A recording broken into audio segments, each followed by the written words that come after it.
삐비비빅 삐비비빅. 어제 저녁 7시 반, 차가운 복도 한복판에서 제 손가락이 미세하게 떨리고 있었습니다. 35년 동안 눈을 감고도 눌렀던 우리 집 현관. 비밀번호가 오늘따라 자꾸만 띠리링 소리를 내며 거절의 메시지를 보냅니다. 잘못 눌렀나 싶어 다시 천천히 눌러봤지만 결과는 같았습니다. 그때였습니다. 문 안쪽에서 들려오는 아주 차가운, 제가 평생 알던 아내의 것이라고는 믿기지 않는 목소리가 들렸습니다. 비밀번호 바꿨어. 당신 짐은 복도 끝 창고에 뒀으니까 그거 들고 그냥 가. 여러분, 이게 지금 68세 된 남편에게 평생 공장 라인에서 땀 흘려 집 사고 자식 키워낸 가장에게 아내가 던질 수 있는 말입니까? 제가 이 집에서 보낸 세월이 도대체 무엇이었기에 저는 지금 이 차가운 복도 바닥에 버려진 낡은 종이박스 신세가 된 걸까요? 저는 1990년대 초반부터 경기도 평택의 자동차 부품 공장에서 청춘을 다 보냈습니다. 여름이면 섭씨 40도가 넘는 열기 속에서 기름때를 묻혀가며 일했고, 겨울이면 손가락이 얼어 터지는 고통을 참으며 버텼습니다. 그렇게 번 돈 10원 한 장 허투루 쓰지 않고 아내에게 다 갖다 줬습니다. 수원 정자동에 이 아파트를 장만하던 날, 우리 부부는 부둥켜 안고 울었습니다. 이제 우리도 다리 뻗고 살 수 있겠다고, 고생 끝났다고 말이죠. 하지만 그건 저만의 착각이었나 봅니다. 정년퇴직을 하고 집에 머무는 시간이 길어지자 아내는 저를 보는 눈빛부터 달라지기 시작했습니다. 언제부터였을까요? 제가 거실 소파에 앉아있는 것조차 죄악처럼 느껴지기 시작한 게요. 아침 일찍 일어나 밥이라도 차려 먹으려 하면 아내는 한숨을 푹 내쉬며 청소기를 제 발밑까지 밀어넣었습니다. 돈도 못 벌어다 주면서 밥은 꼬박꼬박 챙겨 먹네. 차라리 밖에 나가서 산책이라도 해. 집에 있으면 숨 막히니까. 이게 30년을 함께 산 아내가 남편에게 할 소리입니까? 심지어 지난 명절에는 온 가족이 모인 자리에서 저를 투명인간 취급하더군요. 제가 무슨 말을 해도 못 들은 척 아들과 며느리만 챙기며 웃고 떠드는데, 그 식탁 한 구석에서 숟가락을 들고 있던 제 손이 얼마나 떨렸는지 모릅니다. 그때 저는 깨달았습니다. 이 집에서 제가 설 자리는 이미 사라진 지 오래라는 것을요. 그런데 말입니다. 아내가 갑자기 이렇게 돌변해서 저를 길바닥으로 내모는 데에는 단순히 제가 늙고 돈을 못 번다는 이유만 있는 게 아니었습니다. 어제 오늘 벌어진 이 기막힌 상황 뒤에는 제가 상상조차 하지 못했던 가족들의 은밀한 계획과 배신이 숨어 있었습니다. 매달 꼬박꼬박 들어오는 제 국민연금 130만 원조차 그들에게는 부족했던 걸까요? 아니면 제가 모르는 사이에 제 이름으로 된 무언가가 그들의 탐욕에 희생된 걸까요? 복도에 놓인 낡은 등산 배낭 하나를 내려다보며 저는 결심했습니다. 이대로 도망치듯 물러나지 않겠다고요. 내가 평생을 바쳐 일군 내 집과 내 인생, 그리고 내 마지막 자존심까지 저 차가운 문 너머에 두고 올 수는 없었습니다. 여러분, 만약 여러분이 오늘 밤 저와 같은 상황에 처하신다면 어떻게 하시겠습니까? 평생을 바친 가족에게 배신당하고 길바닥에 서 있게 된 68세 가장.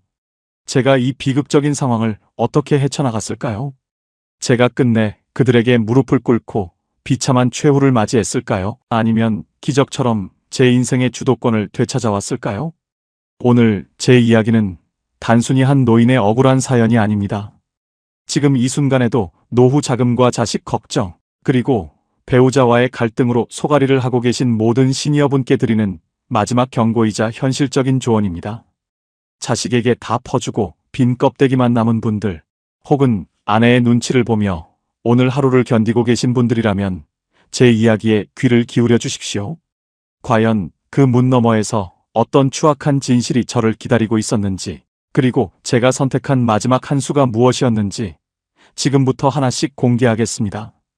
끝까지 듣지 않으시면 여러분도 언제든 깡통 취급을 받으며 내쫓길 수 있다는 사실 꼭 기억하십시오. 이제 그 기막힌 사건의 전말 속으로 함께 들어가 보시죠.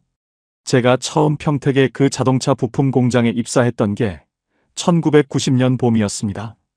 그때 제 나이 32이었죠. 지금처럼 기계가 다 해주는 시절이 아니었습니다. 사방에서 튀는 불꽃과 귀를 찢는 듯한 기계 소음 속에서 꼬박 12시간을 서서 일했습니다. 여름이면 공장 내부 온도가 40도를 훌쩍 넘었습니다.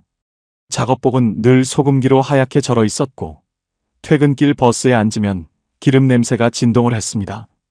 옆자리 승객이 코를 막고 자리를 옮길 때면 자괴감도 들었지만 저는 속으로 웃었습니다. 내 주머니에 든 월급 봉투가 내 아내와 자식을 먹여 살린다는 자부심 때문이었죠.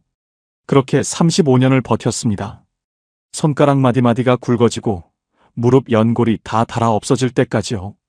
그 고생 끝에 얻은 게 바로 수원 정자동의 32평 아파트였습니다. 내 이름 석자가 박힌 등기권리증을 처음 손에 쥐던 날, 저는 아내 손을 잡고 엉엉 울었습니다. 여보, 이제 우리 길바닥 나 앉을 걱정은 안 해도 돼. 고생 많았지? 아내도 같이 울며 대답했습니다. 당신이 제일 고생했지. 이제 우리 노후는 탄탄대로야. 그때는 정말 그럴 줄 알았습니다. 국민연금 130만 원이면 우리 부부 사치 안 하고 소박하게 살기엔 차고 넘치는 돈이라고 믿었으니까요.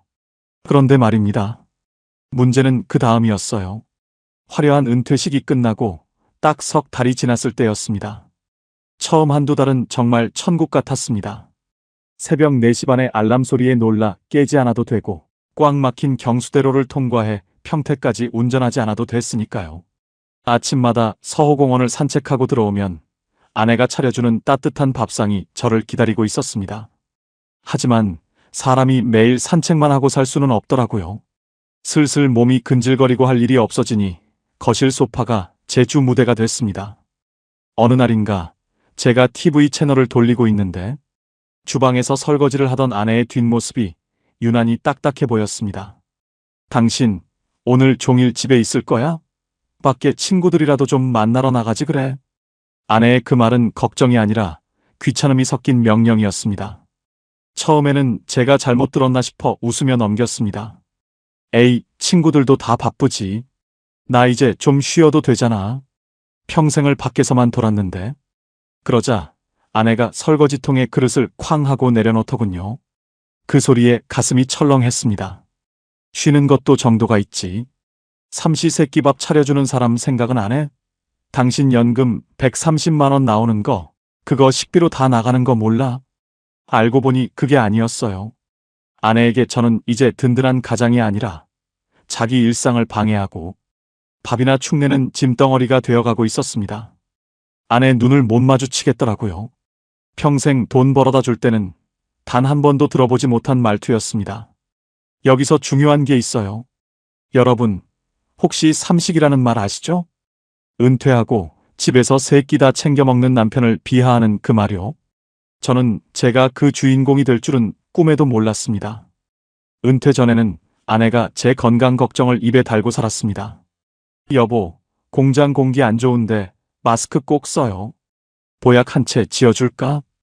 그런데 이제는 제가 기침만 좀 크게 해도 눈총을 줍니다. 담배도 안 피우는 사람이 왜 그렇게 콜록대? 병원비 무서워서 어디 살겠어? 말 한마디 한마디에 가시가 돋아 있었습니다. 언젠가 한 번은 아들이 집에 왔길래 넌지시 물어봤습니다. 야, 네 엄마가 요즘 왜 저러냐? 내가 뭐 큰 잘못이라도 한 거야? 그러자 아들놈이 하는 말이 더 가관이었습니다. 아버지, 엄마도 이제 자기 인생 살고 싶으신 거죠? 아버지가 너무 집에만 계시니까 답답하신가 봐요. 적당히 눈치껏 좀 하세요. 내가 누구 때문에 그 기름때 묻은 공장에서 35년을 썩었는데 누구 대학 보내고 누구 장가 보내느라 내 보험이며 적금이며 다 깼는데 이제 와서 눈치껏 하라니요. 가슴 속에서 뜨거운 것이 울컥 치밀어 올랐지만 저는 꾹 눌러 참았습니다. 그래, 내가 집에만 있으니 답답하겠지. 내일부터는 도서관이라도 가야겠다. 하지만 도서관도 하루 이틀이지 갈 곳 없는 68세 노인이 갈 수 있는 곳은 그리 많지 않았습니다. 생각처럼 쉽지 않았어요. 그저 내 집 거실 소파에 앉아 있는 것뿐인데 왜 죄인이 된 기분이 드는 걸까요? 옆집 박 씨가 경기도권으로 내려왔다가 다시 서울로 일자리 구하러 간다는 말이 그때야 뼈저리게 이해가 갔습니다. 저는 몰랐습니다. 내 집 비밀번호가 바뀌는 그 비극의 씨앗이 사실은 이때부터 이미 자라나고 있었다는 사실을 말입니다. 제가 믿었던 가족이라는 울타리는 제가 돈을 벌어올 때만 단단한 것이었습니다. 돈이 마르기 시작하자 울타리는 썩은 나뭇가지처럼 부러지기 시작했습니다. 그게 제 인생의 가장 큰 반전의 시작이 될 줄은 정말 꿈에도 몰랐습니다. 은퇴하고 반년쯤 지나니 우리 집은 더 이상 내가 알던 따뜻한 보금자리가 아니었습니다. 아침 7시 반이면 어김없이 눈이 떠지는데 거실로 나가는 게 숙제처럼 느껴졌죠. 주방에서는 달그락거리는 소리가 나지만 제 몫의 수저는 놓여있지 않았습니다. 아내는 제가 거실에 앉아 있는 것만으로도 공기가 탁해진다는 듯 연신 창문을 열어댔습니다. 당신, 오늘도 하루 종일 집에 있을 거야? 어디 등산이라도 좀 가든가. 아내는 화장대 앞에 앉아 공들여 화장을 하며 무심하게 말을 뱉었습니다. 예전에는 시장 갈 때도 대충 입던 사람이 요즘은 백화점에서 산 듯한 화려한 옷을 입고 매일같이 밖으로 돌았습니다. 제가 벌어다준 퇴직금과 매달 들어오는 연금 130만 원이 아내의 화려한 외출복과 비싼 점심값이 되고 있었던 겁니다. 문제는 그 다음이었어요. 제가 아내에게 나도 오늘 같이 좀 나갈까? 하고 조심스럽게 물었습니다. 평생 일만 하느라 아내랑 제대로 된 데이트 한 번 못 해본 게 미안했거든요. 그런데 아내는 기겁을 하며 저를 쳐다봤습니다. 당신이 와서 뭐 하게? 친구들끼리 모이는데 눈치 없게 끼려고 그래? 그냥 집에서 TV나 봐. 청소기나 좀 돌려놓고. 순간 제 가슴에 대못이 박히는 기분이었습니다. 내 돈으로 산 옷을 입고 내 돈으로 밥을 먹으러 가면서 정작 그 돈을 벌어온 주인은 오지 말라니요. 집에만 있다가는 정말 미쳐버릴 것 같았습니다. 그래서 저는 자존심을 굽히고 다시 일자리를 알아보기 시작했습니다. 수원 고용센터며 노인복지관을 전전하며 제 이력서를 밀어넣었죠. 하지만 35년 공장 경력은 이 바닥에서 아무런 힘이 없었습니다. 선생님, 경력은 훌륭하신데 저희가 찾는 분은 60세 미만이라서요. 경비 일도 요즘은 자격증이 있어야 하고 대기자가 수십 명입니다. 생각처럼 쉽지 않았어요. 평생 기계 돌아가는 소리만 듣고 살았지. 남한테 굽실거리는 법을 배운 적이 없으니 면접장에서도 자꾸 목소리가 굳었습니다. 어느 날은 아파트 단지 내에 붙은 택배 분류 아르바이트 공고를 보고 전화를 걸었습니다. 그런데 전화를 받은 젊은 사람이 제 나이를 듣더니 대뜸 반말 섞인 말투로 쏘아붙이더군요. 아니, 할아버지. 그 나이에 이 힘든 일을 어떻게 하시려고 그래요? 사고 나면 우리가 다 독박 쓰는데. 그냥 집에서 연금이나 받고 쉬세요. 그 전화를 끊고 한참을 길가 벤치에 앉아 있었습니다. 세상은 저를 더 이상 필요로 하지 않는 유통기한 지난 통조림처럼 취급하고 있었습니다. 주머니에는 아내가 준 용돈 10,000원짜리 한 장이 들어 있었는데 그게 그렇게 무거울 수가 없더라고요. 알고 보니 그게 아니었어요. 제가 당당하게 은퇴를 선언했던 그날, 저는 자유를 얻은 게 아니라 사회적 사형 선고를 받았던 겁니다. 내 이름 석자보다 연금 받는 노인이라는 꼬리표가 더 먼저 붙는 현실이 너무나 시리고 아팠습니다. 어느 날은 퇴근 시간보다 조금 일찍 집으로 돌아갔습니다. 현관문을 열자마자 거실에서 까르르 웃는 여자들의 웃음소리가 들려왔습니다. 아내의 친구들이 놀러온 모양이었습니다. 반가운 마음에 나왔어 하고 인사를 하려는데 현관까지 달려나온 아내의 표정이 사색이 되어 있었습니다. 아내는 제 팔을 낚아채듯 잡더니 안방으로 밀어넣었습니다. 당신 왜 지금 와? 친구들한테 당신 아직 지인 회사 도와주느라 바쁘다고 거짓말해놨단 말이야. 숨을 죽이고 안방 문틈으로 들려오는 소리를 들었습니다. 어머, 미니 씨 남편은 아직도 그렇게 돈을 잘 벌어다 준다며? 부러워 죽겠어. 말도 마, 우리 남편은 집에만 있어서 내가 숨이 막히는데 미니 씨는 전생에 나라를 구했나 봐. 그 소리를 들으며 아내는 거들먹거리며 대답하더군요. 뭐, 우리 남편이 좀 책임감이 강하잖아. 자기가 안 나가면 집안이 안 돌아가는 줄 안다니까. 그때는 몰랐습니다. 아내에게 저는 친구들 앞에서 체면을 세워주는 돈 버는 기계 타이틀이 필요했을 뿐 진짜 남편 김시덕은 안방 구석에 숨겨둬야 할 창피한 존재였다는 사실을요. 어둠침침한 방 안에서 밖의 웃음소리를 듣고 있자니 눈물이 핑 돌았습니다. 내 집 거실에서 손님들 차 한 잔 대접하지 못하고 죄인처럼 숨어 있어야 하는 이 처지. 여기서 끝이 아니었습니다. 잠시 후 아내가 문을 빼꼼히 열더니 제 손에 10,000원짜리 한 장을 쥐어줬습니다. 나가서 국밥이라도 한 그릇 사 먹고 2시간 뒤에 들어와. 사람들 갈 때까지만. 병원까지 40분이라는 생각에 그게 더 무섭더라고요. 갑자기 예전에 아픈 몸을 이끌고 야간 근무를 서러 가던 그 밤이 생각났습니다. 그때는 가족을 위해 아픈 것도 참았는데 이제는 아내의 체면을 위해 배고픈 걸 참으며 집을 나가야 했습니다. 저는 아내가 준 그 10,000원짜리를 꽉 쥐고 다시 현관을 나섰습니다. 등 뒤로 들려오는 아내의 화사한 웃음소리가 마치 제 등에 비수를 꽂는 것 같았습니다. 이게 정말 제가 꿈꾸던 노후였을까요? 제 인생의 가장 큰 반전은 이미 이 차가운 복도 끝에서부터 시작되고 있었습니다. 아내의 등살에 밀려 10,000원짜리 한 장 들고 집을 나섰던 그날 이후 제 가슴 한구석에는 늘 서늘한 바람이 부는 것 같았습니다. 그래도 명절이 다가오니 마음이 다시 들뜨더라고요. 오랜만에 아들 내외와 하나뿐인 손주 녀석이 집에 온다는 소식에 저는 며칠 전부터 수원지동시장이며 목골시장을 제 집 드나들듯 돌아다녔습니다. 우리 손주 녀석 작년보다 키가 훌쩍 컸겠지? 이번엔 좀 제대로 된 선물을 해주고 싶은데. 저는 아내 몰래 아껴뒀던 쌈짓돈 10만원을 꺼냈습니다. 매달 받는 국민연금 130만원은 아내 통장으로 바로 꽂히니 이건 제가 예전에 현장직 수당으로 받아 따로 챙겨뒀던 마지막 비상금이었습니다. 장난감 가게에 들러 요즘 유행한다는 번쩍거리는 로봇 장난감을 샀습니다. 가게 주인장이 할아버지, 이거 비싼 건데 손주가 정말 좋아하겠어요 라고 하니 제 어깨가 으쓱해지더군요. 막상 해보니까요. 누군가에게 뭔가를 줄 수 있다는 그 기분 하나로 제가 다시 가장이 된 것 같은 착각이 들었습니다. 집으로 돌아오는 길에 장난감 상자를 품에 꼭 안았습니다. 이 로봇 하나면 아들의 무시도 아내의 구박도 다 잊을 수 있을 것 같았죠. 적어도 손주 녀석만큼은 할아버지를 이 세상에서 제일 멋진 사람으로 기억해 주길 바랐습니다. 그때까지만 해도 제 노력이 어떤 빛으로 돌아올지 상상조차 하지 못했습니다. 드디어 명절 당일 아들 내외가 도착했습니다. 저는 현관문이 열리기도 전에 뛰어나가 손주 녀석을 안아주려 했죠. 하지만 손주는 제 품을 쏙 피하며 엄마 뒤로 숨어버리더군요. 아버님, 애 옷 버려요. 공장 냄새 밴 거 아니에요?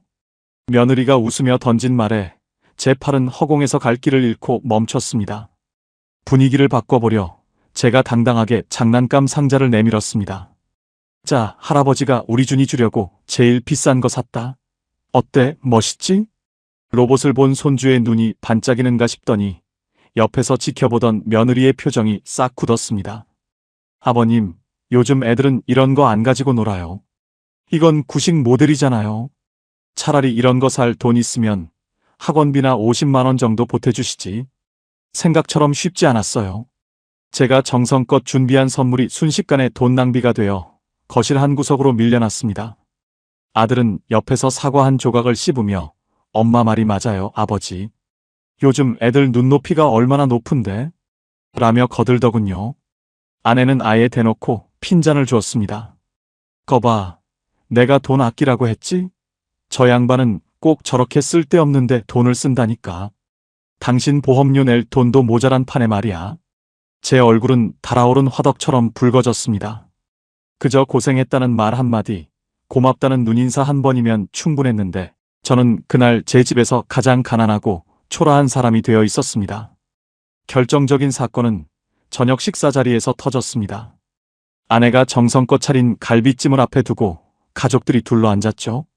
저는 분위기를 띄워보려 제 젊은 시절 무용담을 꺼냈습니다. 야, 내가 평택 라인에 있을 때는 말이다. 나 없으면 공장이 안 돌아갔어. 사장도 나한테 와서 부탁을 했다니까.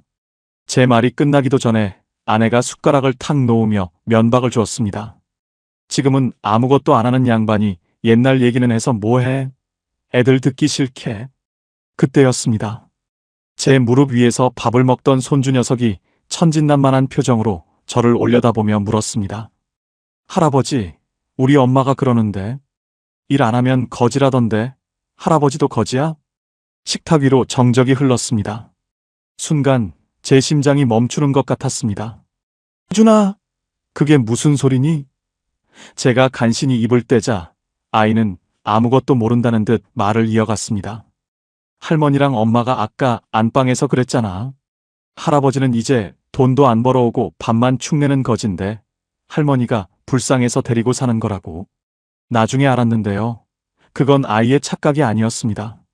아내와 며느리는 이미 안방에서 저를 경제적 가치가 없는 노인으로 낙인 찍고 비웃고 있었던 겁니다. 아들은 당황한 기색도 없이 애들이 참 솔직해. 그치? 라며 웃어넘기더군요. 아내의 얼굴을 봤습니다. 미안해하기는커녕 애들이 뭘 알겠어. 틀린 말도 아닌데.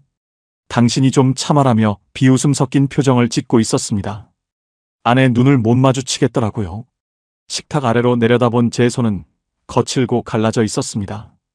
가족들을 위해 35년을 헌신한 훈장이라고 믿었던 그 상처들이 이제는 쓸모없는 인간의 증표가 된 것 같았습니다. 저는 더 이상 밥을 삼킬 수가 없었습니다. 제가 평생을 바쳐 지탱해온 이 가족이라는 성벽이 사실은 모래성보다도 허망하게 무너져 있었다는 사실이 뼛속까지 시리게 다가왔습니다. 이게 다가 아니었습니다. 이 비참함은 앞으로 닥칠 기막힌 반전의 아주 작은 시작에 불과했습니다. 손주 녀석의 그 거지라는 한마디가 제 가슴을 갈기갈기 찢어놓은 그날 밤, 저는 한숨도 자지 못했습니다. 거실 소파에 누워 천장을 보는데 제가 살아온 68년 세월이 마치 먼지처럼 흩어지는 기분이었죠. 그래, 내가 이대로 주저앉을 수는 없다. 내가 아직 팔다리가 멀쩡한데 왜 이런 소리를 들어야 하나. 다음 날 아침 일찍 저는 아내의 눈치를 피해 몰래 집을 나섰습니다.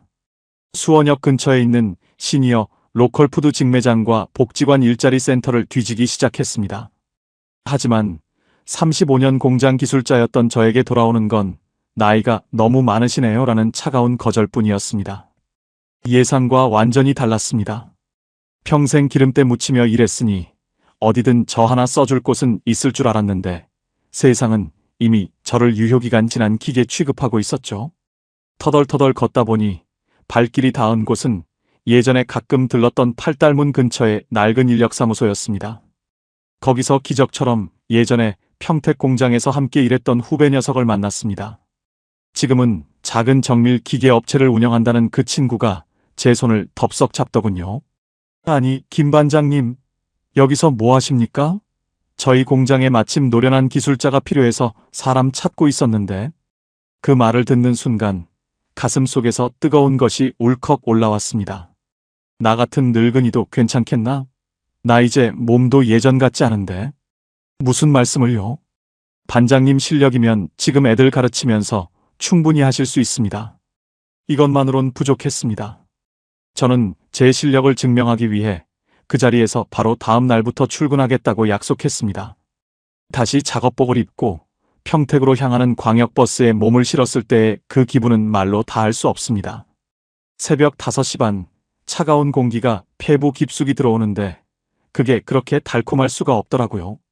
공장에 도착해 기름 냄새와 기계 돌아가는 소리를 들으니 이제야 비로소 제가 숨을 쉬는 것 같았습니다. 후배 녀석은 저에게 현장 고문 역할을 맡겼고 월급으로 250만 원을 약속했습니다.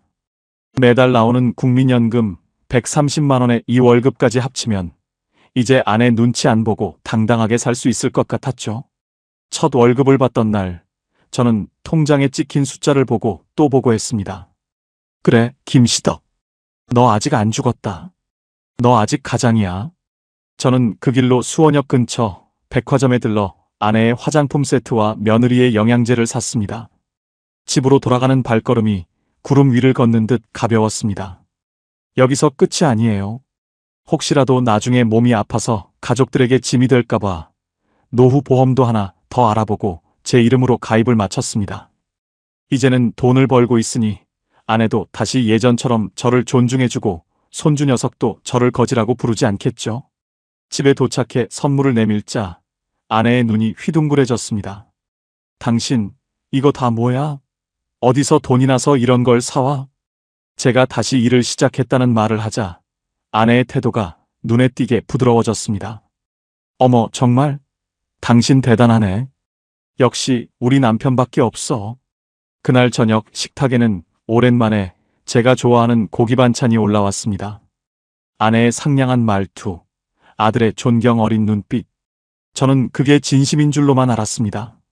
그 후로 몇 달 동안 우리 집은 다시 예전의 평화를 되찾은 것 같았습니다. 아침마다 출근하는 저를 배웅하며 아내는 당신 오늘 너무 무리하지 마요라며 걱정 섞인 인사를 건넸습니다.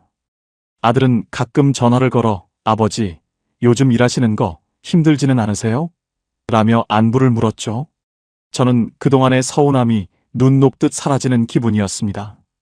역시 남자는 돈을 벌어야 해. 내가 너무 예민하게 굴었나 보다. 저는 가족들을 위해 더 열심히 일했고 월급의 대부분을 아내에게 생활비로 건넸습니다. 어느 날 저녁 아내가 조심스럽게 말을 꺼냈습니다. 여보, 요즘 아들 사업이 좀 힘들다는데 우리 집 담보로 대출을 조금만 받아서 도와주면 안 될까? 당신 이제 돈도 잘 벌고 연금도 있으니까 금방 갚을 수 있잖아.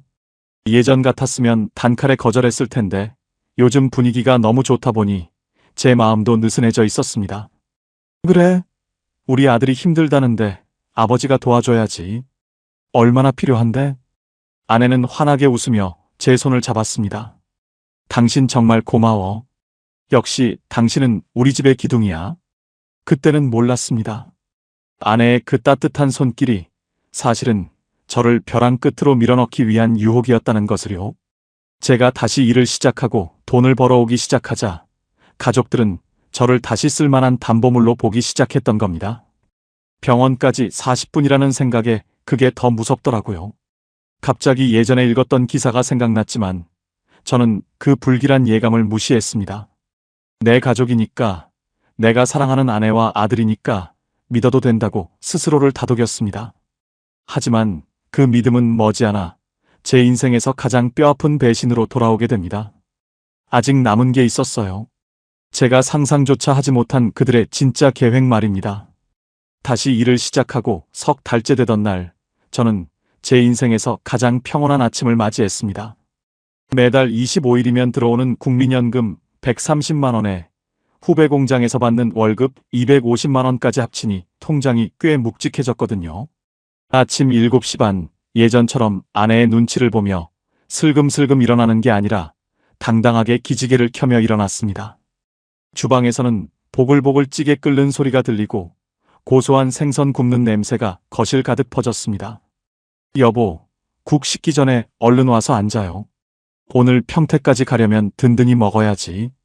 아내가 앞치마에 손을 닦으며 환하게 웃어주는데 순간 콧날이 찡하더라고요.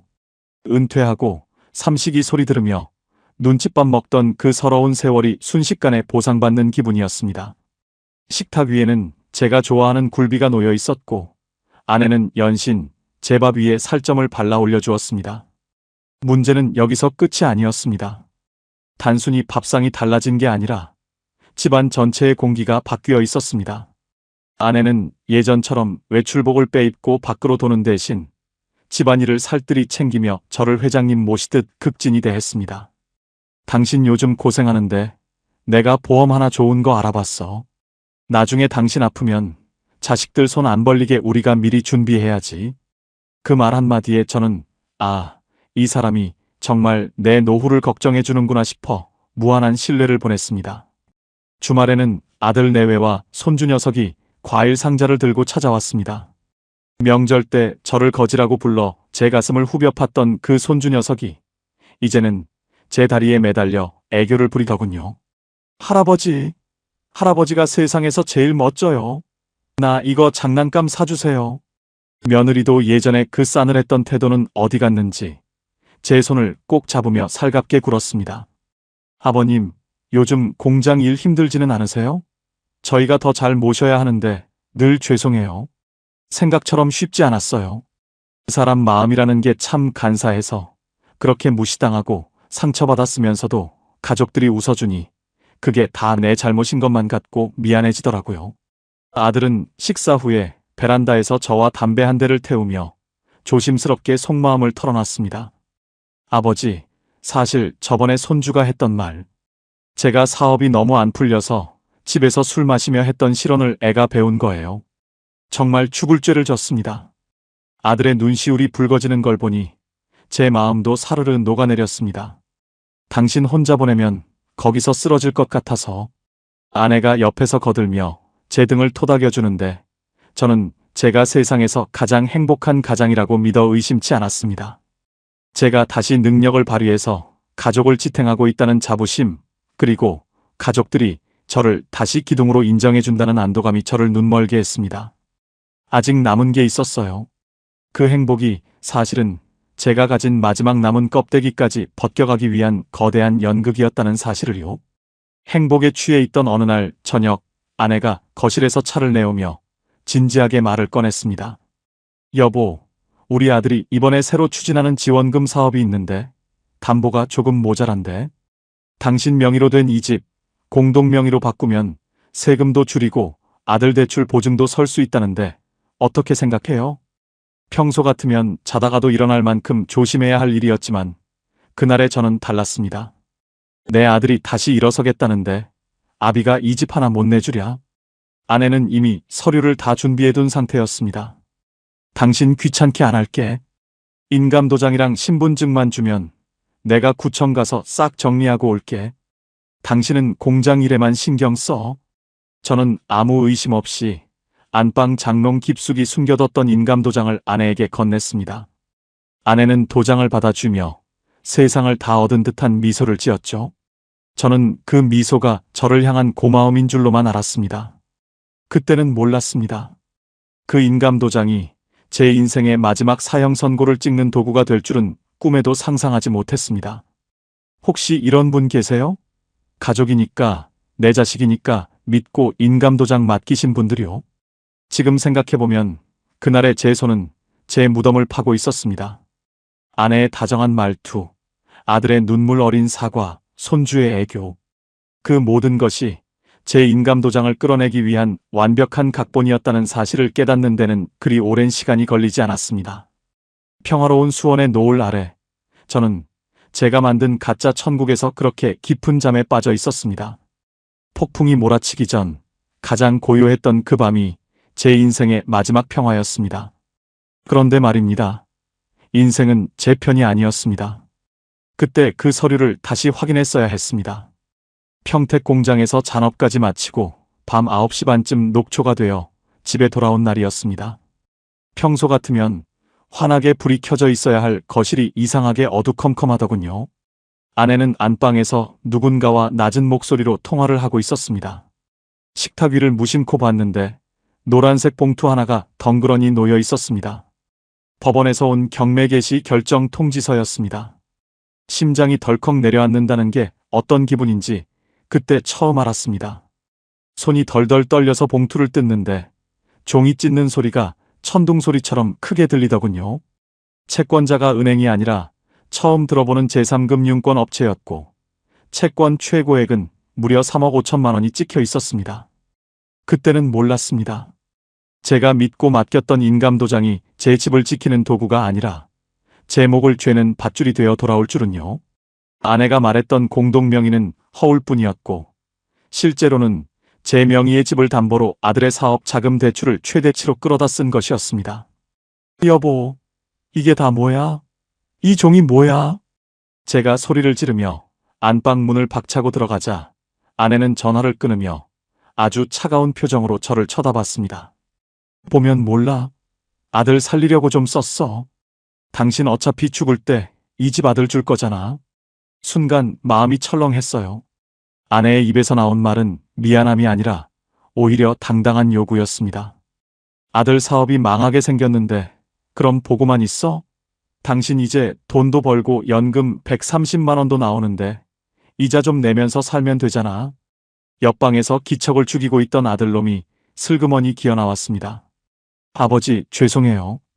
이번만 넘기면 대박날 사업이었는데 상황이 좀 꼬여서 그래요. 생상처럼 쉽지 않았어요.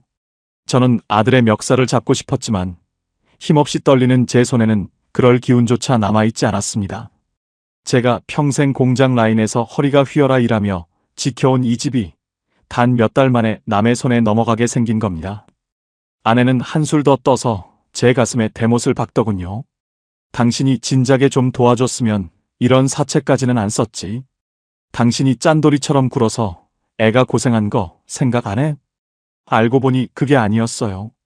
지난 몇 달간 저에게 보여줬던 그 지극정성인 태도들, 따뜻했던 밥상과 상냥한 말씨, 그 모든 게 제 인감도장을 받아내고 저를 안심시켜 집 담보대출 서류에 도장을 찍게 하려던 거대한 연극이었습니다. 당신 사람이야?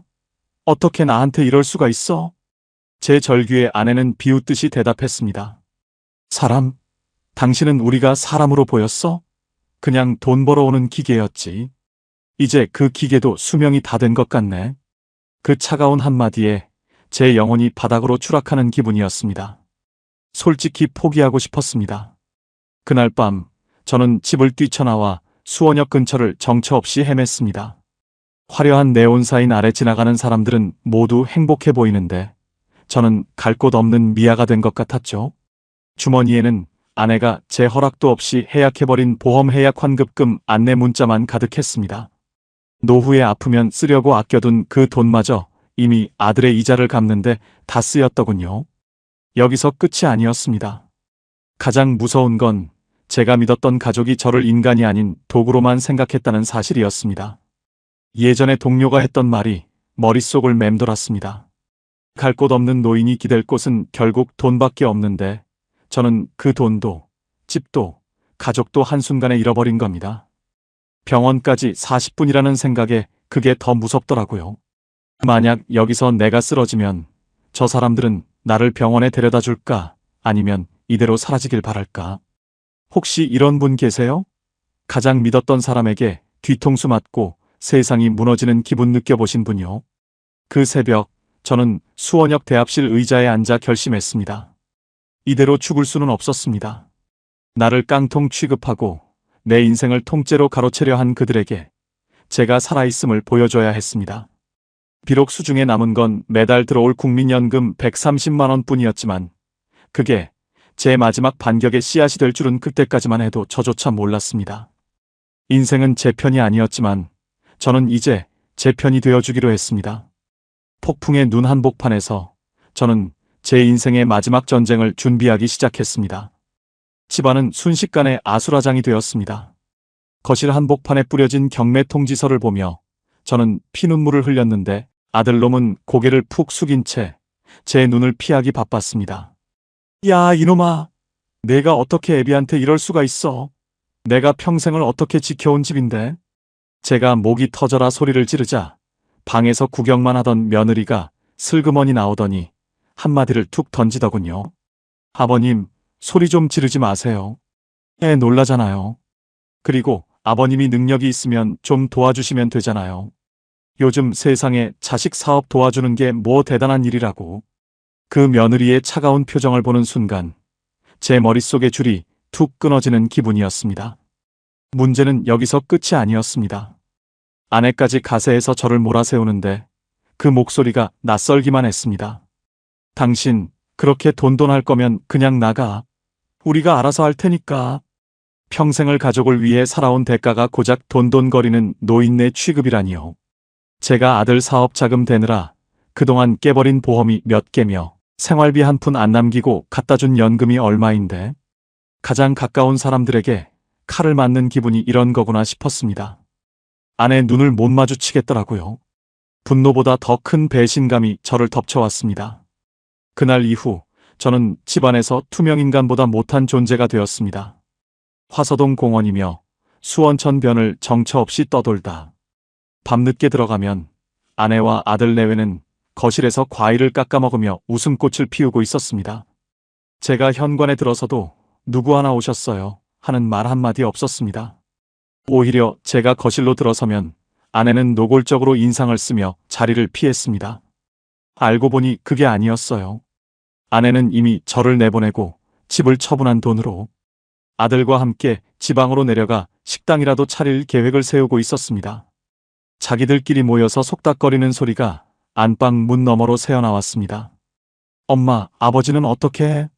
같이 데려가면 사업에 도움도 안 되고 집만 될 텐데. 아들의 그 목소리에 제 심장은 갈갈이 찢어지는 것 같았습니다. 아내의 대답은 더 가관이었습니다. 걱정 마.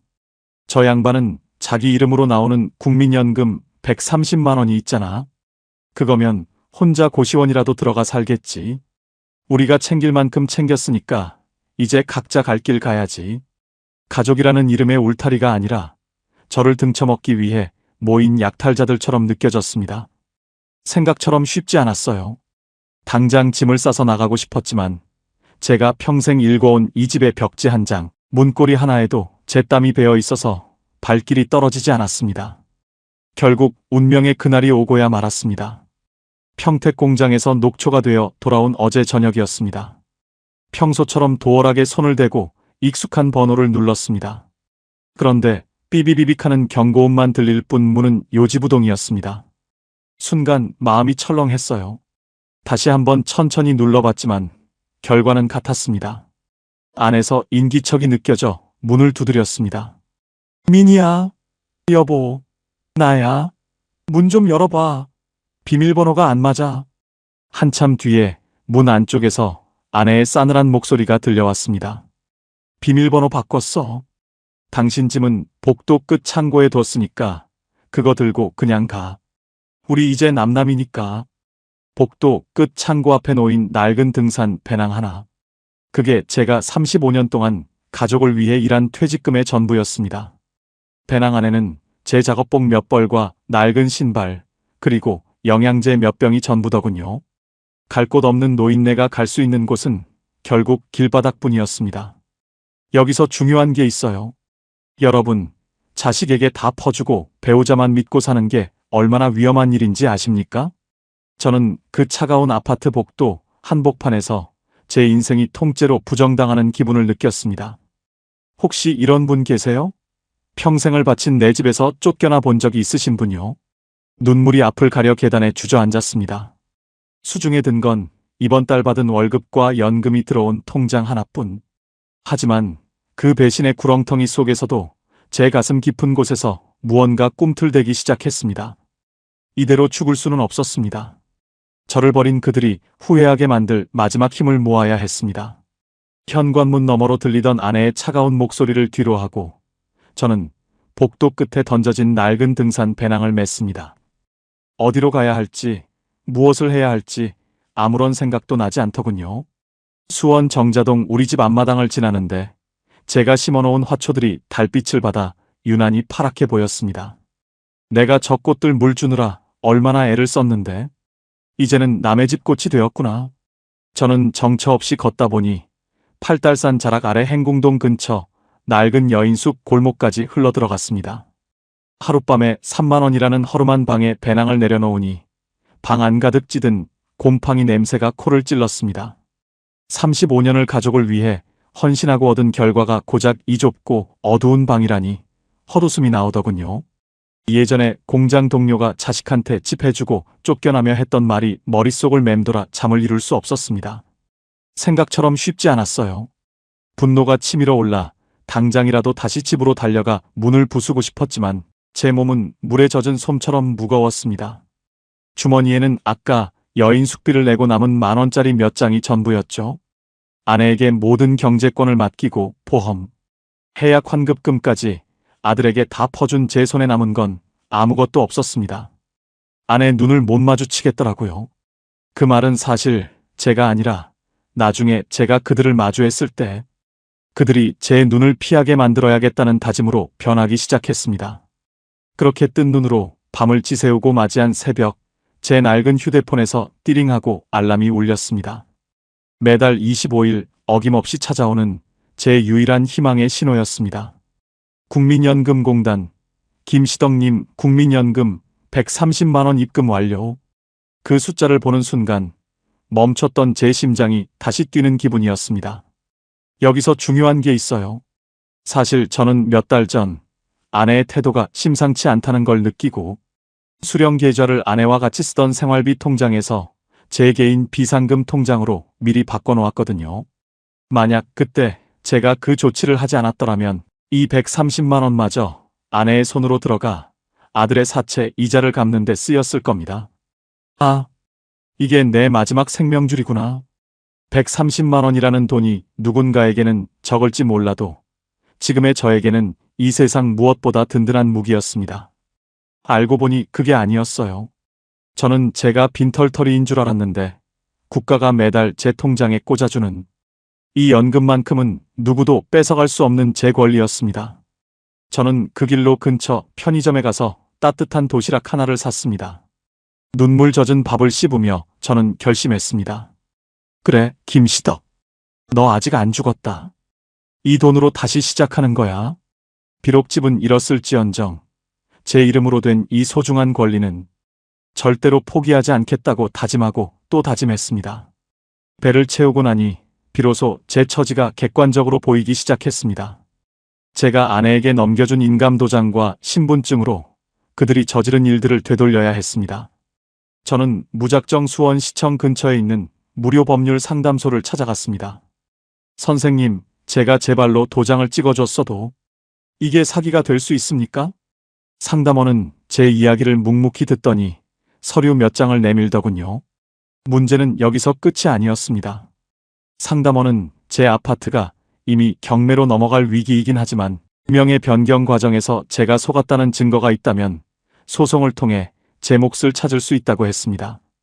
거기에 제가 가입했던 보험들을 본인 동의 없이 해약한 부분도 법적인 책임을 물을 수 있다는 희망적인 이야기를 들었죠. 병원까지 40분이라는 생각에 그게 더 무섭더라고요. 그동안 아프면 어쩌나, 혼자 죽으면 어쩌나 겁만 냈는데 이제는 그 공포를 분노의 에너지로 바꿔야 했습니다. 여기서 끝이 아니에요. 저는 여인숙으로 돌아와 제 등산 배낭을 다시 정리했습니다. 낡은 작업복 소매를 걷어붙이며 거울 속에 저를 쳐다봤습니다. 35년 동안 기계를 고치던 제 손이 이제는 제 망가진 인생을 고칠 준비를 하고 있었습니다. 매달 들어오는 130만 원의 국민연금은 제 변호사 비용이 될 것이고 제가 다시 나갈 공장의 월급은 제 세보금자리를 마련할 주춧돌이 될 것입니다. 나를 깡통이라고 불렀지? 그 깡통이 얼마나 단단한지 이제부터 똑똑히 보여주마. 저는 그날 밤 처음으로 깊고 단잠에 들었습니다. 진짜 반격은 이제부터 시작이었습니다. 여인숙 방 한 칸에서 시작된 제 반격은 생각보다 치열했습니다. 제가 수령 계좌를 돌려놓은 국민연금 130만 원과 공장에서 번 월급은 제 든든한 실탄이 되어 주었죠.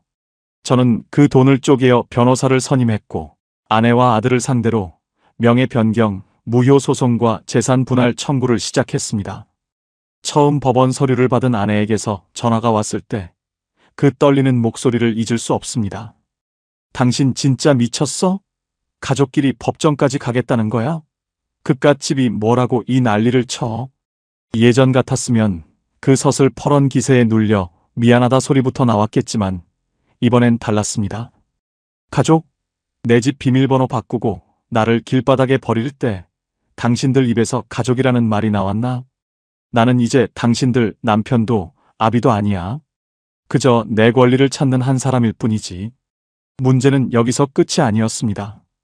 아들놈은 제 앞에 와서 무릎을 꿇고 빌기 시작하더군요. 아버지, 한 번만 봐주세요.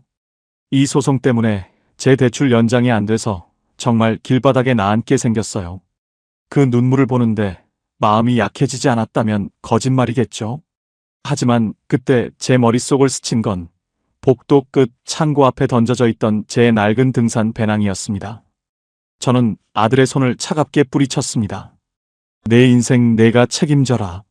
나도 이제 내 인생 책임질란다. 결국 지루한 법정 싸움 끝에 집은 경매로 넘어갔고 남은 배당금 중 제 몫의 정당한 지분을 받아낼 수 있었습니다. 아내와는 법적으로 완전히 남남이 되었죠. 저는 그 돈을 들고 수원 인계동 골목에 깨끗한 원룸 하나를 계약했습니다. 방은 한 칸뿐이지만 햇볕이 잘 들고 무엇보다 제 마음대로 비밀번호를 누르고 들어올 수 있는 진짜 내 집이었습니다. 생각처럼 쉽지 않았어요. 처음 혼자 밥을 차려 먹고 빨래를 돌릴 때는 콧날이 찡하기도 했습니다. 내가 어쩌다 이 나이에 혼자 살게 됐나 싶어 허탈한 마음이 들 때도 있었죠. 하지만 그것도 잠시였습니다. 누구의 눈치도 보지 않고 거실 소파에 대자로 누워 TV를 볼 때, 아침 7시 반이면 조용히 일어나 제가 마시고 싶은 커피를 내릴 때 그 평화로움이 주는 무게가 얼마나 달콤한지 모릅니다. 알고 보니 그게 아니었어요. 행복은 넓은 아파트나 번듯한 가족 사진 속에 있는 게 아니었습니다. 내 이름으로 된 통장에 꼬박꼬박 꽂히는 130만 원의 연금과 내가 번 돈으로 산 고기 한 점을 편하게 씹을 수 있는 그 자유 속에 진짜 행복이 있더라고요. 저는 지금도 평택 공장으로 출근합니다. 이제는 돈을 벌기 위해서라기보다 제 쓸모를 확인하고 건강을 지키기 위해서 나갑니다. 퇴근길에 마트에 들러 제가 좋아하는 막걸리 한 병과 안주거리를 사서 돌아옵니다. 집 현관 비밀번호를 누를 때마다 저는 속으로 다짐합니다. 김시덕 고생했다. 이제야 진짜 내 인생을 사는구나. 아들과 아내는 지방 어디선가 어렵게 지낸다는 소식을 건너들었지만 이제 더 이상 마음 쓰지 않기로 했습니다. 그들도 그들이 뿌린 씨앗을 거두는 중일 테니까요. 여기서 중요한 게 있어요. 많은 분이 노후에 혼자 남겨지는 것을 두려워합니다. 하지만 저를 보세요. 가족이라는 이름의 족쇄에 묶여 숨죽여 살던 32평 아파트보다 단출하지만 내 주권이 살아있는 이 원룸이 훨씬 더 천국 같습니다. 저는 이제 지자체에서 운영하는 시니어 복지 프로그램에도 참여하고 제 연령대에 맞는 지원금 정보도 꼼꼼히 챙기며 아주 알뜰하고 당당하게 살아갑니다. 병원까지 40분이라는 생각에 그게 더 무섭더라고요. 예전에 가졌던 그 막연한 공포도 이제는 사라졌습니다.